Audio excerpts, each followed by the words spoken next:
Voilà. Bonne, Alors, j'espère. je sors de l'Omicron. J'ai eu Ah, l'Omicron toute la semaine et donc j'étais, bon, je pense que beaucoup le savent parce que je l'avais annoncé sur Telegram. ouais. J'ai eu l'Omicron. Je viens de faire des tests. Donc, tous mes tests sont maintenant négatifs. Je suis sorti de l'Omicron. Mais Oui, bon, j'ai encore une petite faiblesse en moi. C'est tout à fait normal. Vous le savez tous et toutes que quand on a le corona, euh, même si on a après des tests négatifs et qu'on est complètement sorti, on a encore une fatigue qui dure encore quelques jours. Donc, comme je viens de sortir de l'Omicron et j'ai fait des tests ce matin, tous les tests sont négatifs, donc je n'ai plus l'Omicron, grâce à Dieu, mais je suis encore un petit peu fatigué. Donc, je vous demanderai la permission qu'aujourd'hui, on ne pourra pas faire un cours d'une heure parce que ça me sera impossible de parler pendant une heure. Donc, je vous propose trois quarts d'heure. Je vais donc exposer le sujet et après, on va poser peut-être une ou deux ou trois questions et on arrêtera. Et la semaine prochaine, il n'y aura aucun problème. On refera des cours d'une heure et quart, comme on a l'habitude de le faire. bien. Et, et voilà, je tenais aussi à vous dire qu'en ce moment, et à part la semaine prochaine où on va parler du veau d'or, mais en ce moment, les parachiotes sont, on pourrait dire, un petit peu compliqués. Elles parlent surtout bon, des habits des Kohanim, etc. Bon, c'est des parachiotes qui sont très difficiles à exposer entre nous. Et donc, j'ai choisi un autre sujet aujourd'hui. Et on va commencer tout de suite. Je vais parler, j'espère, pendant près une demi-heure, après un petit peu, un quart d'heure de questions. Et voilà. Donc, on va commencer. Comme vous le savez, nos maîtres expliquent que la délivrance finale se fera à la fin du sixième millénaire. Il faut que vous sachiez que, d'après notre tradition, on est effectivement à la fin du sixième millénaire, Ah, puisqu'on est selon la tradition hébraïque, on est en 5782, ça veut dire qu'on est donc 782, donc on est à la fin du sixième millénaire. Je vais bien sûr expliquer d'une manière très profonde quel est le lien entre la délivrance finale, qui n'est pas seulement bien sûr la délivrance d'Israël, mais la délivrance de l'humanité tout entière, de toutes les forces obscures et sataniques qui nous dominent.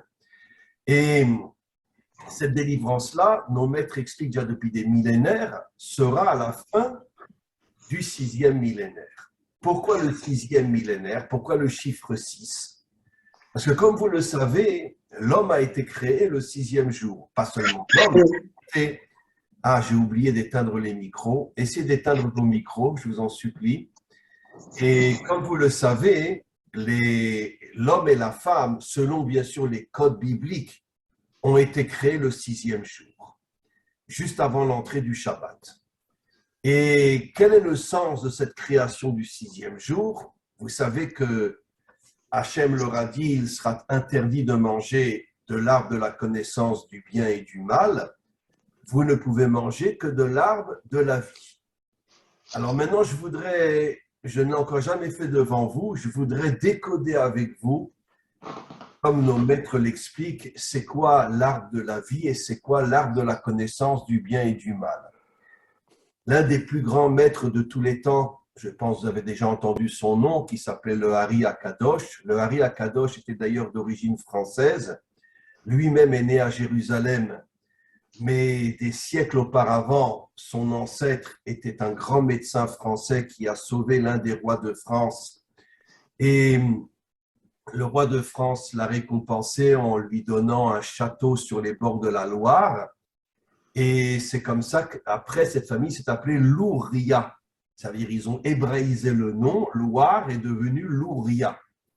Et donc, bien sûr, ils se sont écoulés de très, très nombreuses années entre ce médecin qui a sauvé l'un des rois de France, qui était très malade, et le Hari Akadosh, qui lui est né à Jérusalem, mais son origine était française. Et ça a été un des plus grands maîtres des secrets de la Torah. Et lui nous révèle quelque chose absolument, il y a à peu près 500 ans, 600 ans, il a vécu il y a 600 ans à peu près, Et il nous révèle quelque chose d'absolument incroyable sur le décodage de l'arbre de la vie et l'arbre de la connaissance du bien et du mal. Comme vous le savez, pour qu'un arbre pousse, il faut d'abord planter une graine. Et puis la graine est plantée dans le sol et après, elle se transforme en arbre. Et le Ari Akadosh dit que tout ça, ce sont des codes. Il n'y avait pas d'arbre, il n'y avait rien du tout. Ça fait allusion à quelque chose de beaucoup plus profond. En vérité, l'arbre fait allusion, la graine et l'arbre font allusion à la relation entre un homme et une femme. La relation sexuelle entre un homme et une femme, puisqu'effectivement, l'homme met une graine dans la femme et la femme transforme cette graine en vie, en enfant. Et c'est ça l'allusion à l'arbre de la vie. L'arbre de la vie fait allusion à l'enfant qui normalement aurait dû naître, un enfant qui aurait été un enfant extraordinaire, qui aurait dû naître de l'union entre Adam et Ève. Mais Hachem avait dit à Adam et Ève, vous ne pourrez vous unir que après avoir traversé le Shabbat, après être rentré dans le Shabbat et l'avoir traversé. Expliqué d'une manière très simple, comme on le sait, le Shabbat est un jour de sainteté, un jour de connexion avec le Maître du monde. Et donc Hachem ne voulait pas que Adam et Ève s'unissent avant le Shabbat, ceci afin de recevoir des forces spirituelles et des forces liées au Maître du monde très très puissantes qui leur auraient permis à la fin du Shabbat de s'unir dans des conditions, on pourrait dire, exceptionnelles et de mettre au monde un enfant qui, d'après notre tradition, aurait été l'un des premiers à commencer la réparation du monde jusqu'au Mashiach lui-même. Malheureusement, le Ari Akadosh explique qu'ils n'ont pas voulu l'arbre de la vie, c'est-à-dire, traduit en français, ils n'ont pas voulu mettre un enfant au monde, ils ont voulu le plaisir. C'est ce qu'on appelle l'arbre de la connaissance du bien et du mal. Du bien et du mal, quelle est la traduction d'après nos maîtres? Le bien, eh ben, c'est qu'il y a une jouissance, et le mal, c'est qu'on ne cherche pas à avoir un enfant, on cherche uniquement à s'amuser. Et donc, l'arbre du bien et du mal fait allusion à une relation sexuelle qui n'a absolument aucun objectif d'avoir un enfant, c'est que pour le plaisir. Et l'arbre de la vie fait allusion à une relation sexuelle qui avait pour but de faire naître un enfant. Et donc, qu'est-ce qu'ils ont fait? Ils se sont unis le jour même où ils ont été créés, donc avant l'entrée du Shabbat. Ils n'ont bien sûr pas eu d'enfant au moment de cette relation, puisqu'ils se sont arrangés, j'imagine qu'ils devaient connaître les secrets, comment ne pas tomber enceinte, et donc ils se sont arrangés pour que Chava, Ève, ne tombe pas enceinte, uniquement pour le plaisir. Ce qui veut dire que la relation sexuelle, qui n'est que pour le plaisir, est appelée dans la Torah au niveau du code l'arbre de la connaissance du bien et du mal, et une relation qui ne va pas forcément donner un enfant, mais qui a aussi pour but, si c'est possible, d'avoir un enfant, est appelée l'arbre de la vie. Encore une fois, eux n'ont pas voulu un enfant, ils ont voulu le plaisir. Et maintenant, vous comprenez pourquoi tout ça s'est passé le 6e jour, parce que le 6e jour est par rapport à l'attribut que l'on appelle le Yesod, et le Yesod fait allusion justement à la partie sexuelle de l'homme et de la femme. C'est-à-dire que surtout la partie sexuelle de l'homme s'appelle en hébreu le Yesod. Pourquoi il s'appelle le Yesod? La traduction en français, les fondations, parce que le sexe masculin a pour but de déposer une graine dans le ventre de l'épouse afin qu'elle puisse la transformer en vie, qu'elle puisse la transformer en enfant. C'est exactement ça le codage de l'arbre, comme un arbre qui pousse à partir d'une graine et qui après est porteur de fruits. et se dévoile complètement et devient un arbre de vie puisqu'il donne la vie, puisqu'il donne des fruits. Et donc, c'est la raison pour laquelle, surtout, la partie sexuelle de l'homme s'appelle Yesod, parce qu'elle ne fait que donner une graine, mais cette transformation de la graine en vie est surtout du côté de la femme.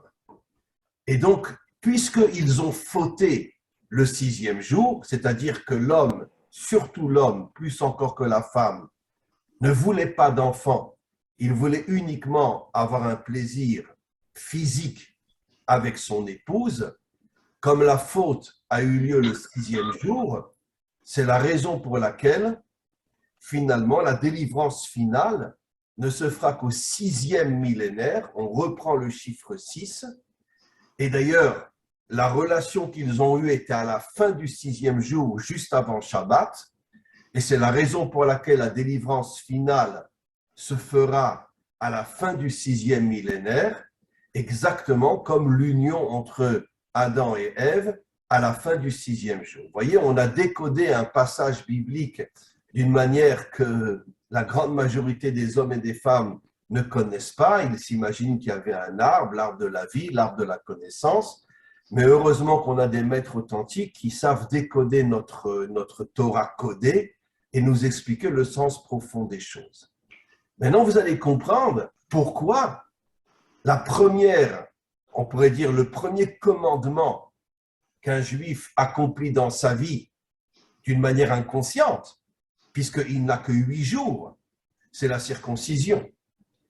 Et de nombreux maîtres se posent la question, mais enfin, excuse-moi, bon Dieu, mais enfin, qu'est-ce que tu as besoin de t'allier à l'endroit sexuel de l'homme? Pourquoi tu crées l'alliance, puisque ça s'appelle Brit Mila, l'alliance par la circoncision? En quoi le sexe masculin peut-il devenir le lieu de l'alliance entre Dieu et l'homme? La réponse est évidente, je pense que vous la devinez, parce que l'endroit qui fait tomber le plus l'humanité est bien sûr la sexualité. Et c'est comme si Dieu disait aux hommes, si vous voulez vraiment vous lier à moi d'une manière authentique, nettoyez votre sexualité, purifiez-la. Et c'est à cet endroit-là que je fais mon alliance avec vous, comme pour vous dire, tant que vous ne serez pas propre à cet endroit-là, n'imaginez absolument pas que vous pourrez avoir un lien avec moi. Et même si vous mangez kasher, et même si vous faites Shabbat, et même si vous accomplissez les commandements, pareil pour les Bnei Adam dans le monde entier, même si vous vous comportez d'une manière qui est bonne, mais que dans ce domaine-là, vous ne vous comportez pas d'une manière propre, vous n'aurez aucune connexion avec moi. Mon alliance passe par la propreté sexuelle. C'est à cet endroit-là que l'on crée vraiment une relation entre Dieu et le monde. Alors, je vais maintenant expliquer encore un petit peu plus.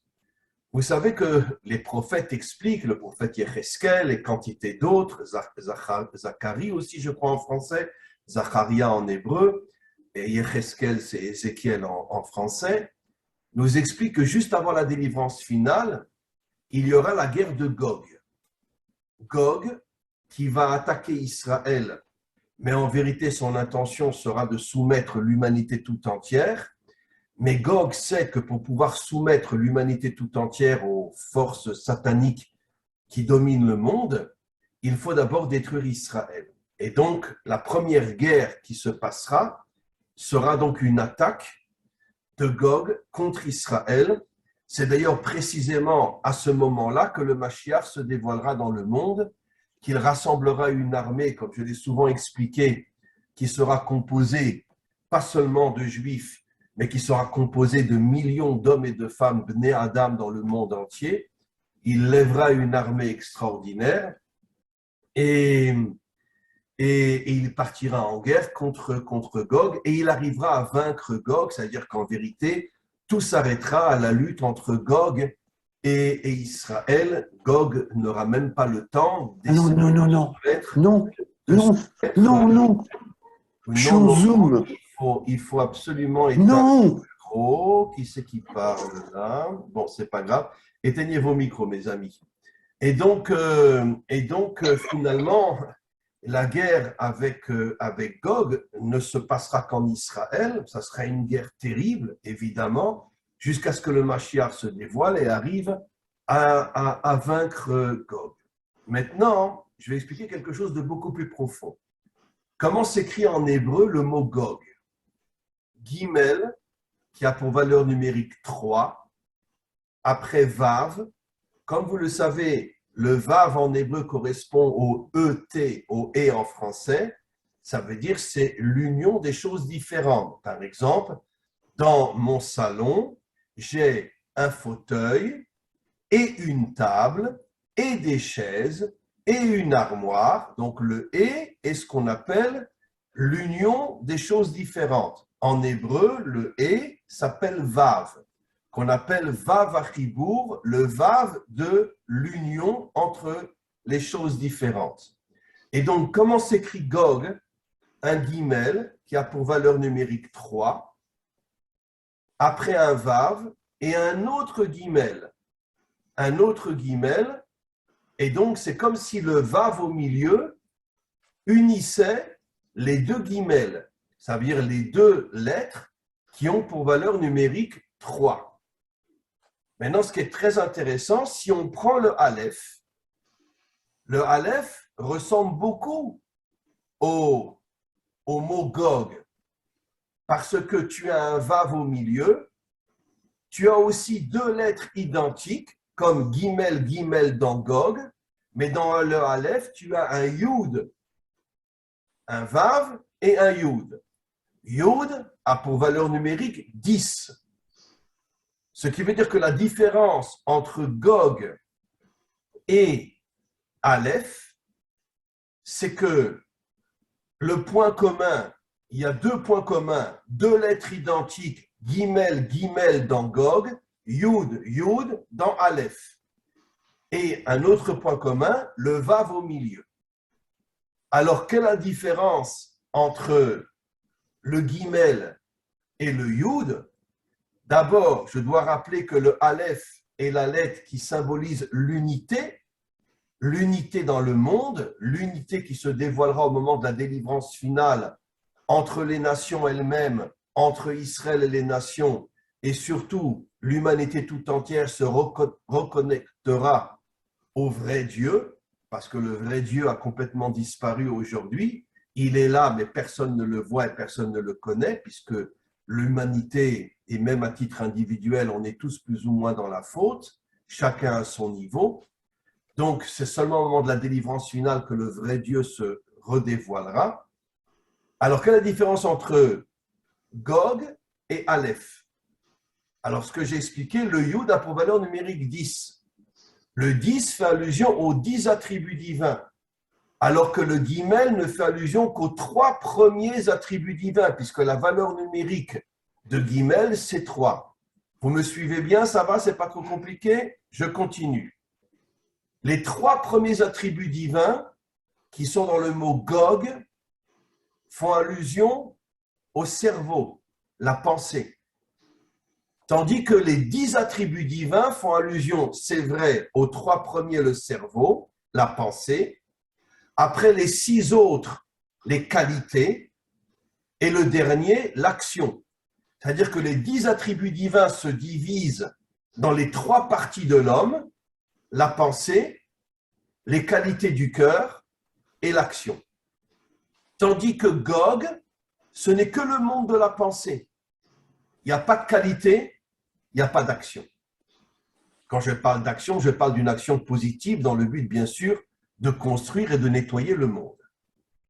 Il n'y a pas de qualité, il n'y a pas d'action. C'est que le monde de la pensée. Nos maîtres disent déjà il y a des millénaires que le monde de la pensée, c'est le monde du din. Din signifie en hébreu la rigueur, qu'on pourrait même traduire par le monde du mal. Pourquoi? C'est quoi le monde de la pensée? Traduit dans un langage moderne, mais c'est le monde moderne.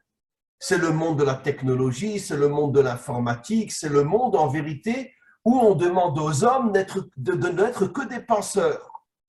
Maintenant, dans ta vie privée, tu trompes ta femme, tu vas avec un homme, tu vas avec une femme, j'en ai rien à foutre de ça. Le principal, c'est que tu sois un bon ingénieur dans ton entreprise et que tu fasses avancer le monde sur le plan de la pensée. Maintenant, ce que tu fais dans ta vie sur le plan moral, on n'en a strictement rien à faire. Et ce que tu fais dans l'action, tu ne fais rien, puisque tu ne fais rien pour changer le monde, on n'en a strictement rien à faire. Ce qu'on veut, c'est uniquement ta tête. Le monde moderne, c'est le monde de la tête. Ça veut dire que c'est le monde de la technologie. C'est le monde de l'informatique. C'est le monde de la pensée. C'est le monde des idéaux, mais qui n'ont rien à voir avec la réalité. C'est le monde politique. Tout ça, c'est dans la tête. Tandis que le Aleph symbolise l'union entre la pensée, les qualités du cœur et l'action afin d'améliorer ce monde. Donc, qu'est-ce qui manque dans Gog? Les 7 attributs du bas, les 6 qu'on appelle les 6 qualités, et le dernier, le 7e, l'action. Maintenant, on comprend qui est Gog.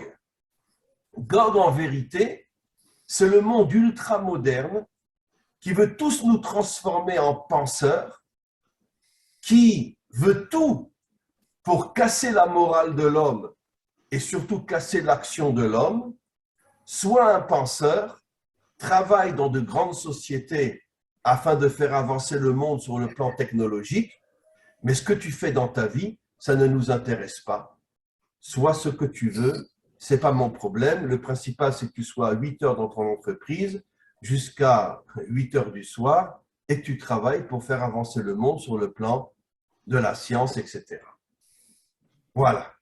Ce qui veut dire que la traduction de Gog, c'est en vérité toute cette tentative du monde moderne de nous enlever nos qualités, de nous enlever notre action, de faire de nous uniquement des gens qui travaillons avec leur cerveau et de nous transformer d'une certaine manière en personnes immorales qui se comportent d'une manière qui est absolument honteuse. C'est ce que l'on sait aujourd'hui dans le monde moderne, je l'ai déjà dit des milliers de fois et je ne me répéterai pas, d'accord? Trouvez-moi dans ce monde un homme d'affaires qui part une semaine ou deux dans un autre pays et pendant cette semaine ou deux, qui n'aura pas je ne sais combien de prostituées qui vont entrer dans sa chambre. Je m'excuse de le dire, mais en tant que rave, je sais de quoi je parle, parce que combien de mes élèves m'ont raconté ce qu'ils ont fait avant de faire Teshuva. Et donc, avant de revenir et de redevenir des gens sérieux. Et donc, c'est vrai aussi du côté des femmes, bien évidemment, pour les femmes qui travaillent, etc. Comme je vous l'ai dit, je raconte cette histoire, je l'ai racontée 10 fois, mais jusqu'à aujourd'hui, je n'arrive pas à m'en remettre. Un jour, une femme ultra-orthodoxe en Israël m'appelle, elle me dit, Rab, il faut que je vous parle.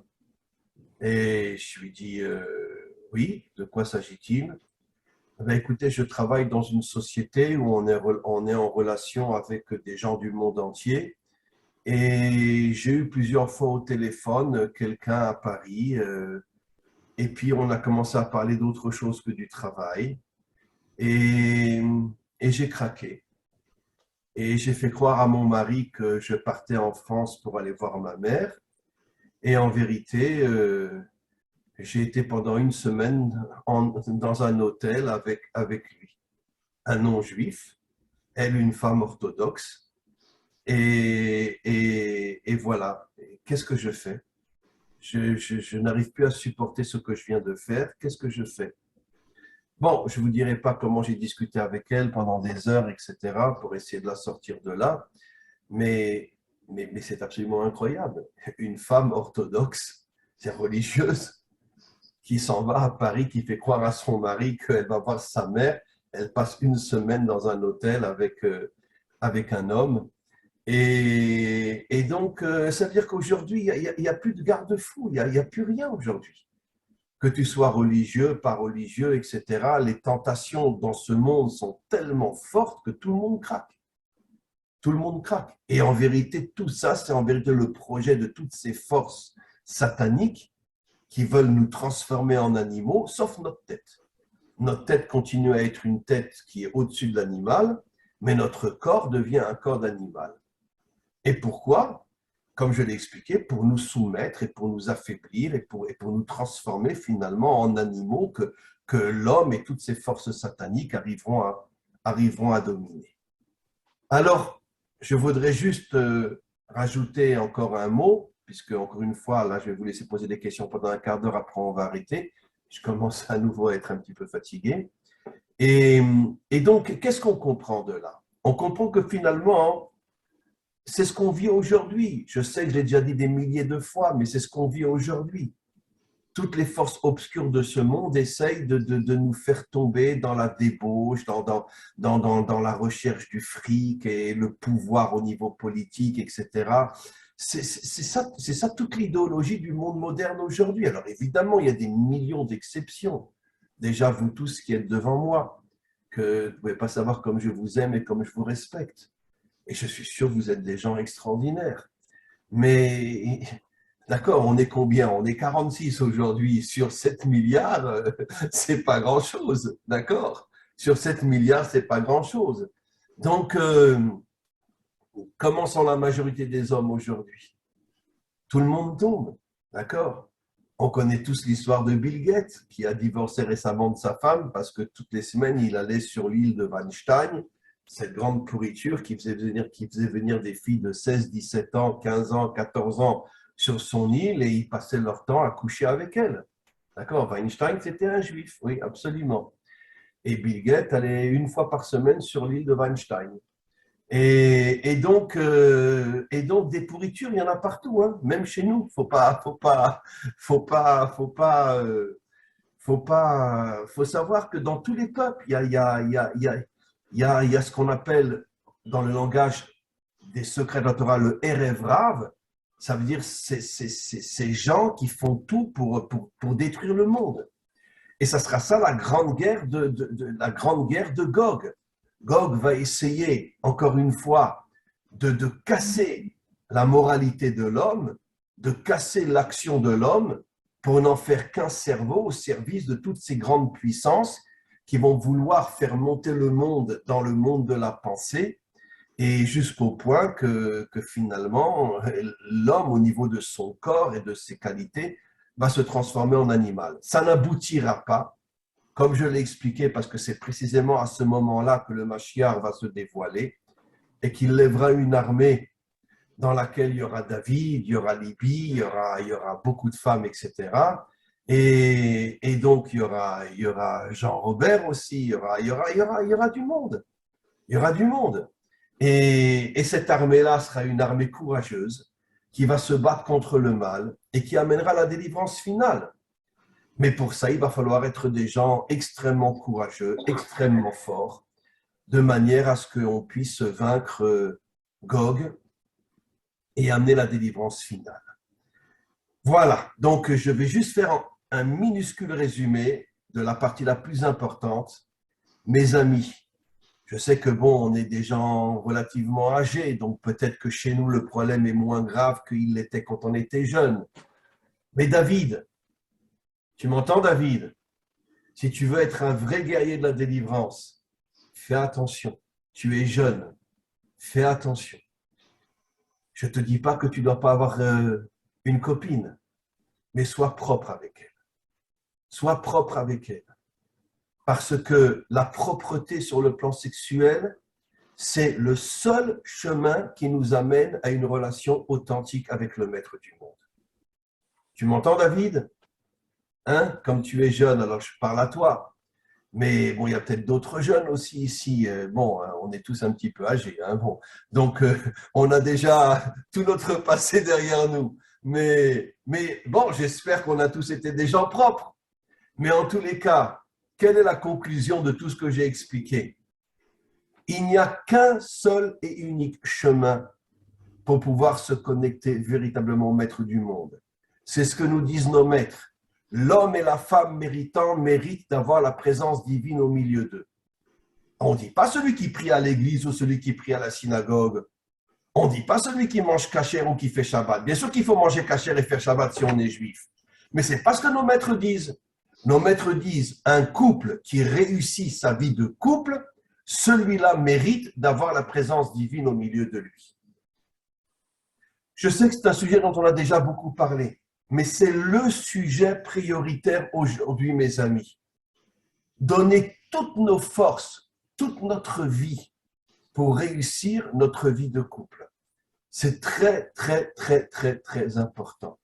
Parce que c'est par ce biais-là, et c'est le seul biais, c'est le seul chemin qui nous amène à une connexion authentique avec le Maître du monde. Voilà. On passe maintenant à vos questions. Un quart d'heure de questions, mes amis, et après j'irai me reposer un petit peu. Maciel. Oui, bonjour Rav, merci pour votre cours. Rav, j'ai une question par rapport à la teshuva de la sexualité. Et quand la personne, il est jeune comme le garçon que vous venez de parler, il a tout un système hormonal qui le pousse des fois à ne pas réfléchir, c'est la serpent qu'il agit.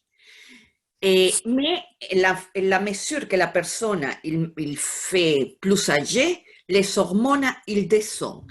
Est-ce que sa teshuva il a des mérites parce que c'est le système hormonal qu'il a descendu ou c'est simplement naturel de la vie faire une teshuva à niveau de sexualité? Alors, écoutez, vous posez une question extrêmement intéressante et j'oserais vous dire que si quelqu'un… Alors, c'est vrai que la situation la plus difficile, c'est la situation quand on est adolescent. Adolescent, 18, 19, 20 ans, etc., jusqu'à même 30, 35, etc. Si pendant cette période-là, on se comporte d'une manière qui est corrompue, ça veut dire on passe d'une fille à un autre ou d'un garçon à un autre, etc., uniquement dans le seul but de s'amuser, eh bien, ça ne va pas se réparer après. Même si on a une descente hormonale, ça continuera après. Vous vous appelez Maciel, c'est ça, hein? Oui. Maciel, je pense que vous savez aussi bien que moi, vous savez combien de milliardaires de 70, 75, 80 ans vivent avec des filles de 20 ou 25 ans aujourd'hui? Bah oui, la plupart. Et je ne comprends pas comment à 75 ans tu peux vivre avec une fille de 25 ans? Ça veut dire que quand tu as été corrompu pendant une grande partie de ta vie, eh ben, il semblerait que la corruption ne te quitte plus. Et ça continue encore. Ça veut dire que si quelqu'un a eu une adolescence et une jeunesse, il a fauté par-ci, par-là, mais disons, ce n'était pas son but uniquement, on pourrait dire la perversion sexuelle. Je suis d'accord avec vous que quand il va grandir, enfin dans le sens il va être plus âgé, à ce moment-là, il va se calmer. Mais si quelqu'un se lance dans la débauche, jusqu'au dernier jour de sa vie, même à 90 ans, ça continuera. D'accord. Parce que la plupart Rav, des jeunes, ils cherchent l'amour parmi la sexualité. Alors, je vais vous répondre d'une manière un petit peu choquante. Les femmes, oui, dans la grande majorité, pas les hommes. Ah, d'accord. Les hommes sont beaucoup plus portés sur le plaisir sexuel que la femme. La femme cherche l'amour. Oui. Je n'ai pas dit toutes les femmes. Évidemment, les prostituées, toutes les femmes, non. Mais la femme, dans son caractère, a besoin d'un homme de confiance, un homme à ses côtés, un homme qu'elle sent qu'elle est respectée, qu'elle est aimée. Malheureusement, la majorité des hommes, ce n'est pas ça. C'est le plaisir du corps, un point, c'est tout. D'accord, ok. C'est pour ça que je m'excuse de le dire, mais encore une fois, je ne me permettrai pas de dire des choses dont je ne suis pas sûr que c'est vrai, d'accord? Vous avez des tas d'hommes qui aiment sincèrement leurs femmes, mais quand ils sont en voyage d'affaires à Dubaï ou ailleurs, ou en Chine, etc., je me dis, ils ne vont pas rester pendant une semaine sans s'amuser. Donc, ils vont prendre un corps uniquement pour le plaisir, pas pour l'amour, pour le plaisir. D'accord? Vous connaissez Vous connaissez cette Mais chanson? ça n'est pas normal, Raph. Ça, c'est une débauche, quand même. Oui, c'est une grave débauche, mais la différence, c'est que l'homme ne cherche pas forcément l'amour. L'homme a besoin d'un plaisir. Et donc, ça ne va pas forcément entamer l'amour qu'il a pour sa femme. Quand il va revenir, il dit ma femme, tu es la seule que j'aime. Vous connaissez cette chanson de Fiori, où il chante une chanson exceptionnelle sur justement un homme qui trompe sa femme, et à chaque fois qu'il revient à la maison, il lui dit tu es l'amour de ma vie. Comment elle s'appelle cette chanson? Oh là là. Enfin, c'est une chanson exceptionnelle, vraiment. Fiori est vraiment quelqu'un de très très fort. C'est un de mes chanteurs préférés. Et donc, c'est un Corse, je crois, d'origine. Et donc, il a une chanson où il montre la trahison de cet homme qui, à chaque fois qu'il revient à la maison, il serre sa femme dans ses bras et lui dit tu es l'amour de ma vie, tu es toute ma vie, je ne vis que pour toi. Mais toute la journée, il trompe sa femme. Alors, ça veut dire quoi en vérité? Ça veut dire que, ça ne veut pas dire forcément qu'il n'aime pas sa femme, mais il a besoin de plaisir. D'accord? Comme quand on va au restaurant, on a besoin de bien manger. D'accord? Et donc, ça veut dire que l'homme est très différent de la femme dans sa nature. Bien sûr qu'il y a des femmes qui recherchent uniquement que le plaisir sexuel, mais la grande majorité des femmes recherchent l'amour. Raph, est-ce que vous êtes en train de dédouaner les hommes? Dédouaner, ça veut dire quoi? Dans quel sens? Je n'ai pas bien compris. Vous avez dit qu'il rentrait chez lui et qu'il aimait sa femme. Donc, ça veut dire quoi? Ça veut dire qu'il en a la possibilité. Non, je ne suis pas en train de l'excuser. Je dis que c'est très, très grave au niveau de l'homme. Ce que je veux dire, c'est qu'il y a quelque chose de très, très complexe dans l'homme. Ça veut dire que quand il trompe sa femme, ce n'est pas forcément parce qu'il aime une autre femme. Ça peut arriver aussi. Mais c'est plus pour une question de plaisir. Ça veut dire qu'en vérité, le plaisir et l'amour sont deux choses très différentes. Tu peux très bien aimer ta femme, mais si tu es une semaine absente, tu es en Chine ou tu es je ne sais où, etc., tu vas aller avec une prostituée pour le plaisir, parce que l'homme a besoin de plaisir. Et ça ne va pas forcément entacher son amour. Je sais que pour une femme, c'est très difficile à comprendre. Je ne suis pas en train d'excuser l'homme. C'est une action terriblement grave ce qu'il fait, surtout s'il ne dit pas à sa femme. C'est terriblement grave. Mais ce que je veux dire par là, c'est qu'il y a quelque chose de bizarre dans l'homme. C'est que sa relation sexuelle avec une prostituée ne va pas forcément gâcher l'amour qu'il a pour sa femme. Simplement, écoute, j'étais pendant 15 jours dans un autre pays, je ne peux pas rester pendant 15 jours sans relation sexuelle. Alors voilà, il ne le dira pas à sa femme, mais il a besoin au moins une fois ou deux de s'amuser. Vous comprenez? Et donc, par contre, la femme, dans la majorité, ce ne sera pas ça. La femme, si elle trompe son mari, ce sera plus parce que soit elle est maltraitée par son mari, soit elle n'est pas aimée par son mari, soit elle sait que son mari la trompe. Alors, elle ne va pas aller chercher uniquement le plaisir, elle va aller chercher l'amour. Elle va aller chercher un homme qu'elle va sentir à ses côtés. C'est-à-dire que dans ce domaine-là, la femme est beaucoup plus grande que l'homme. D'ailleurs, j'ai complètement oublié de vous dire que nos maîtres nous disent qu'en vérité, pourquoi il y a eu la faute de Adam et Ève? Parce que je l'ai déjà dit 1000 fois, mais je le répète parce que c'est tellement important. Tout de suite après l'union entre Adam et Ève le 6e jour, puisqu'ils ont refusé de rentrer dans Shabbat, Adam s'est endormi et il a ronflé. Et elle était tellement choquée de voir que son mari l'a utilisé uniquement pour le kiff et puis après il s'endort. Elle s'est levée, elle est partie et c'est là qu'elle a rencontré le serpent. Bon, le serpent, c'est un code aussi, bien sûr. Mais tout ça pour vous dire qu'elle a été profondément vexée de l'attitude de son mari, qu'une fois qu'il a terminé son travail, il s'endort. Il ne reste pas avec elle. Il ne lui parle pas. Il ne la caresse pas. Il ne lui dit pas merci. Il s'est tout de suite endormi. Et il a compris que finalement, que Adam ne voulait que son plaisir sexuel. Et c'est pour ça donc qu'elle s'est levée, fâchée, qu'elle est partie. C'est comme ça qu'après le serpent l'a fait tomber. Donc on voit bien que nos maîtres nous révèlent depuis des millénaires que l'homme a un problème dans la relation sexuelle que la femme n'a pas. La femme cherche beaucoup plus sa présence à ses côtés, plus encore que la relation sexuelle, alors que l'homme cherche la relation sexuelle plus que la présence avec sa femme. Comprenez? C'est pour ça que l'homme et la femme sont très, très différents l'un de l'autre dans ce domaine-là. Oui, oui, Agnès.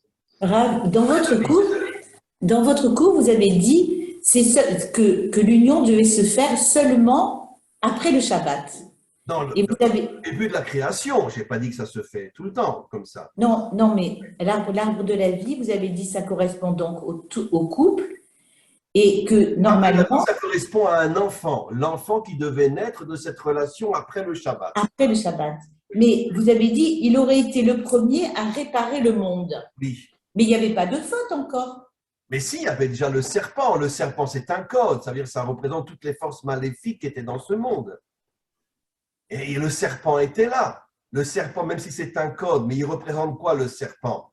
Quand Dieu a créé le monde, il n'a pas créé uniquement un monde de bien. Il a mis dans le monde le bien et le mal. Et c'était à l'homme de se battre contre le mal pour purifier le monde. Vous comprenez? Et le serpent, c'est le code qui symbolise toutes les forces du mal qu'il y a dans le monde. Et lui, il a une généalogie, le serpent, Rav. Comment? Il a une généalogie aussi, le serpent. Il a eu une union avec Ève. Bien sûr, il a eu une union avec Ève. Dans l'histoire de France, les premiers rois se réclamaient, ils expliquaient être des descendants des géants de la Bible. Or, si j'ai bien compris, les géants de la Bible sont issus de l'union des Néphilim avec les filles de la terre. Absolument. Alors, on est capable de les retracer aujourd'hui ou c'est juste métaphorique et c'est de l'incarnation comme vous l'avez déjà expliqué dans d'autres cours? Non, c'est pas métaphorique. Il y a une réalité que nos maîtres nous disent qu'il y a eu des anges déchus qui ont été les premiers à amener la débauche dans le monde. C'est eux qui ont amené le déluge et c'est eux les premiers, comme le dit explicitement le verset, quand ils sont descendus dans ce monde, ils ont couru après les filles de Adam. Puisque eux n'étaient pas des adamiques, eux étaient des anges déchus qui ont pris une forme humaine, et la première passion qui a été la leur a été de courir après les filles. Et donc, c'est eux qui ont amené la débauche dans le monde. C'est aussi incroyable que ce soit, la racine de la débauche n'est pas humaine, elle vient des anges négatifs, puisque de la même manière que dans le monde d'en bas, il y a des forces positives et des forces négatives, dans le monde d'en haut, il y a des forces positives et des forces négatives aussi, même parmi les anges. La preuve, le Satan est un ange. Le Satan, d'après notre tradition, est un ange, mais un ange négatif. Et lui-même, il a la tête d'une armée de forces négatives qu'on appelle des anges négatifs. Et c'est eux qui ont été à l'origine de la débauche dans le monde. Mais eux, ils font l'objet d'un culte aussi. Quand on regarde la croyance des Yézidis, on est là-dessus, quoi. L'administrateur du monde, c'est le chef des anges et il a le nom Azazel. Donc, est-ce qu'aujourd'hui, il y a effectivement, d'une part, une voie initiatique, ésotérique et religieuse relative à ces Néphilim-là? Et est-ce qu'en plus de ça, au même titre qu'il y a le Machar ben David ou le Machar ben Yosef, une filiation génétique, est-ce qu'on a la même chose en face?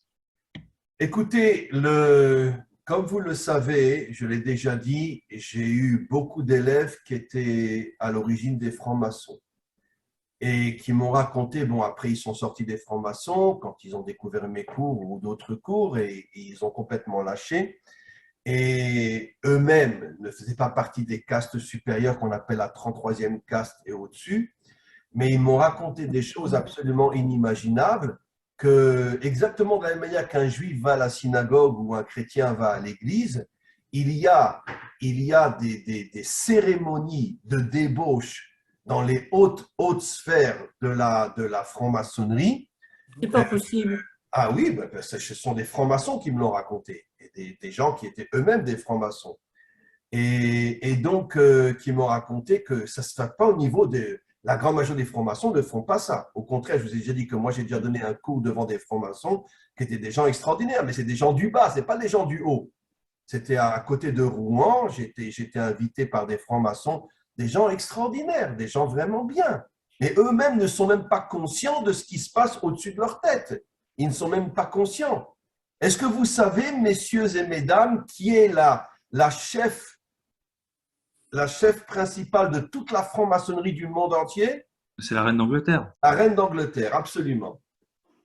Ça, par contre, tous les francs-maçons le savent. La reine d'Angleterre, elle est la chef suprême de toute la franc-maçonnerie du monde entier. Absolument. Et c'est pour ça qu'elle vit tellement longtemps, parce que ça a l'air d'être une personne Et vraiment… là, vous parlez des loges Our. Je parle des loges à partir de la Des 33e. loges anglaises, des loges anglaises. Non, dans le monde entier. L'origine de la franc-maçonnerie. Oui, l'origine est absolument. En vérité, les francs-maçons sont des templiers, en vérité, qui après ont formé la franc-maçonnerie. Mais la grande majorité des francs-maçons ne sont même pas conscients de ce qui se passe dans les sphères supérieures de la franc-maçonnerie. Et il y a un culte, une orgie. Il y a une orgie, une fois par semaine ou deux, etc. Il y a une orgie, d'accord, qu'ils ont soi-disant transformé en culte, je ne sais quoi, etc. Et c'est une véritable orgie. Une véritable orgie. Et On peut penser que tous les pédophiles oui. qui sont connus, comme Duhamel, comme tout ça, en font partie, probablement. Mais évidemment, mais de toute façon, la plupart des dirigeants dans le monde font partie des 33e loges de la franc-maçonnerie. La plupart des dirigeants dans ce monde font partie de la franc-maçonnerie. Ici en Israël, on en avait un qui faisait partie de la 33e loge, c'était Pérez. Pérez? Mais bien sûr, Pérez était un des chefs de la franc-maçonnerie. Absolument. Tous les 33e degrés sont pas comme ça quand même. Je ne apparemment, dis pas que tous le sont, mais en tous les cas, moi je l'ai entendu encore une fois de mes élèves francs-maçons qui m'ont raconté ce qui se passait à partir de la 33e degré et plus. Et c'est eux qui m'ont révélé qu'il y avait donc un culte qu'on appelle l'orgie sexuelle qui était transformé en culte religieux et c'est ce qui se passait dans la franc-maçonnerie. Juste un instant, David voulait me parler aussi. David, oui. Ouvre ton micro, David. Vous m'entendez? Oui, oui, très bien.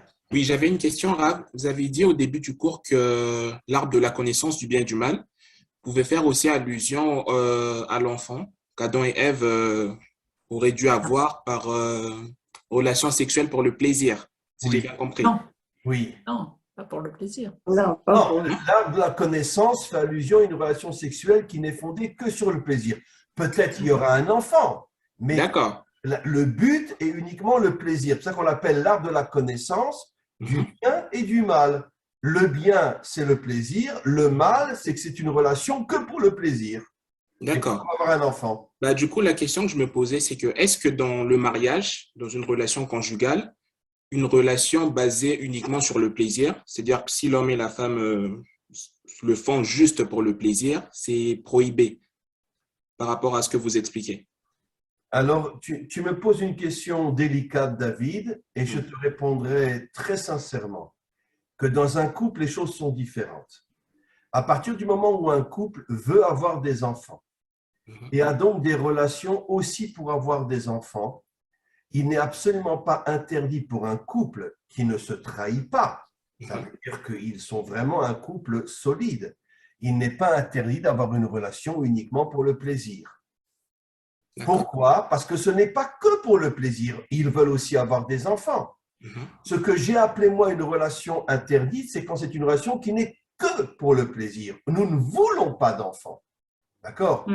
Comme tu le sais très bien, David, aujourd'hui en France et partout dans le monde et en Israël, malheureusement aussi, tu as des tas de gens qui vivent ensemble et qui ne sont pas mariés. Même ils vivent ensemble peut-être des fois pendant 10 ans, 15 ans, 20 ans. Et ce qu'ils veulent, c'est uniquement le plaisir sexuel et qui ne veulent absolument pas d'enfants. C'est pour ça que la femme prend des pilules, lui il prend ce qu'il prend pour se protéger, etc. Et ils ne veulent pas d'enfants. Tu comprends? Ça, c'est une relation interdite. Mais dans un couple marié, authentique, qui se respecte et qui s'aime, s'il y a des relations qui sont uniquement pour le plaisir, non seulement ce n'est pas interdit, je dirais même que c'est même positif. Pourquoi? Parce qu'ils ont le droit de s'aimer. Comprenez? Ils ont le droit de s'aimer. Dans la mesure où ils savent que leur relation n'est pas uniquement pour le plaisir, mais que peut-être qu'un jour, ils ont déjà eu des enfants ou ils auront des enfants aussi. Comprends? D'accord. Okay. Voilà. Merci, David. Oui, Agnès. Oui, Harry, pardon. Oui, Rav, rebonjour. Dans vos cours, vous dites souvent que des grands sages d'Israël des piliers d'Israël sont connectés à la Bina, et presque essentiellement. Pourquoi à la Bina alors qu'ils pourraient être connectés à la Chorma ou à Keter? Parce que, comme j'ai expliqué, Harry, la Bina, c'est le premier des attributs divins qui est au-dessus de ce monde. En vérité, vous avez parfaitement raison. À partir du moment où tu te connectes à la Bina, peut-être tu vas monter encore plus et te connecter à la Chorma et au Keter. Mais pourquoi on dit la Bina? Parce que être connecté à la Chorma et au Keter, c'est très dur. Nos maîtres nous disent que seul le Mashiach arrivera à se connecter jusqu'au Keter. Mais beaucoup de maîtres authentiques arrivent à se connecter jusqu'à la Bina, ça veut dire recevoir des forces surnaturelles qui leur permettent d'agir dans ce monde d'une manière qui est au-delà des limites de ce monde, d'accord? Et c'est pour ça que le premier attribut divin que ces maîtres arrivent à se connecter à lui, c'est bien sûr la Bina. Mais peut-être que d'autres arrivent beaucoup plus haut encore. Mais pourquoi on parle de la Bina? Parce que la grande majorité n'arrive qu'à la Bina. Comprenez? Et Moshe est arrivé jusqu'au Keter, lui aussi. Voilà. Oh. Moshe, Rav, oui. Rav, je voulais vous dire, c'est quand vous dites pour le mot Gog, donc Gimel, Vav, Gimel, vous avez dit tout à l'heure, en fait, il manque la dimension du 7. Oui. D'accord. Alors, si je rajoute à Gimel 7, au premier Gimel 7 et au troisième lettre, donc au deuxième Gimel 7, j'ai 14. Et ce qui est beau, c'est que 12, qui est Gog, la valeur numérique de Gog, plus 12, plus 2 fois 4, 2 fois 7, 14, ça fait 26. Mais ce que vous dites est extraordinaire. C'est merveilleux. Le Aleph a pour valeur numérique 26. Oui. Puisque Yud, 20, et le Vav au milieu, 6, 26, qui est 26. Le nom divin. Qui est le nom donc divin. C'est Gog plus 14, plus 2 fois 7, puisque tout ce qui est en haut est comme ce qui est en bas, je rééquilibre le tout et on arrive à 26. Et je rajouterais que 14 est la valeur numérique de David.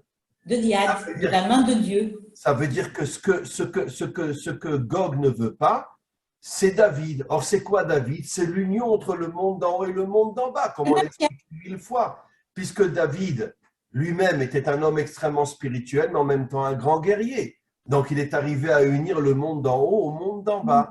Ça veut dire être un homme authentique. Et Gog se bat contre l'homme authentique pour nous transformer en animaux. Et c'est aujourd'hui exactement ce qui se passe. Donc c'est métaphorique. C'est pas une guerre avec des canons et des chars, la guerre de Gog et Magog. Alors, Nicolas, vous posez une question qui est très, très importante aussi. Effectivement, il y a une grande discussion parmi nos maîtres. Est-ce que ça serait une guerre réelle ou une guerre effectivement plus psychologique pour détruire l'humain qui est en nous, nous transformer en animaux, seulement en préservant notre cerveau pour continuer à travailler dans les grandes sociétés d'avancement technologique, etc. Alors, effectivement, il y a une discussion parmi nos maîtres. Il y en a qui disent que ça serait une vraie guerre, il y en a qui disent que c'est plus une guerre psychologique. On verra bien. De toute façon, c'est sûr qu'avant la délivrance finale, cette guerre va exploser. De toute façon, elle existe déjà aujourd'hui. Elle existe déjà aujourd'hui, puisque aujourd'hui, tout le monde sait que c'est l'informatique qui devient, d'une certaine manière, surtout pour les nouvelles générations, qui devient le travail de demain. Et donc, c'est sûr que le monde évolue vers une avancée technologique inimaginable. Et on ne sait même pas ce qui va se passer encore dans 10 ans ou dans 15 ans. Je veux dire, c'est évident que d'ici 10-15 ans, il n'y aura plus d'ordinateur, il n'y aura plus rien, tout sera uniquement des ondes et des ci et des ça, et on va vivre dans un monde complètement, enfin dans une technologie où il n'y aura même plus de machines. Tout se transformera en radiation. Et je ne sais pas comment ça va agir sur les hommes. Voilà, mes amis, Godet, on a dépassé bon plus que… Raph, s'il vous plaît. Oui, Lydia. Juste une question, Raph. Oui. Pourquoi j'ai l'impression que le cours pointe le libre arbitre? Parce que c'est pour ça que nous avons été créés, Liliane. L'homme n'a été créé que pour le libre arbitre. Ça veut dire que Dieu a créé un monde dans lequel il y a le bien, il y a le mal, et il a donné à l'homme la force et la puissance de se battre contre le mal et de faire monter le bien. Malheureusement, depuis le début de l'histoire, on peut compter sur les 10 doigts de la main les hommes qui ont eu ce courage. La grande majorité sont tombés dans le mal. Mais la grande révolution de la délivrance finale sera effectivement que l'humanité va se réveiller, pas seulement Israël, mais l'humanité tout entière va se réveiller. Tous les vrais Bnei Adam qui sont éparpillés dans l'humanité tout entière vont se réveiller et prendront leur destin en main, leur libre arbitre en main et arriveront à vaincre le mal et à faire exploser le bien dans le monde. Absolument. Merci. Voilà, mes amis. On a fait plus qu'il était prévu, mais ce n'est pas grave. J'en étais sûr de toute façon. On se retrouve donc dimanche prochain. Et David, tu te caches plus maintenant. Hein? Je veux voir ton visage. Tu sais que tu es un beau garçon. Hein? Alors, tu te caches plus maintenant. Hein? Promis. Hein? Promis. Voilà. Et donc, on se retrouve, mes amis, dimanche prochain. Merci encore une fois à vous tous et à vous toutes. Et voilà. Et meilleure santé, Rav. Oui, voilà. meilleure santé. Voilà. Oui. Ça va. Tout va aller bien. Il faut juste que j'arrive un peu contre la fatigue et tout ira bien. À bientôt, mes amis. Au revoir. Shabbat tov. Au revoir.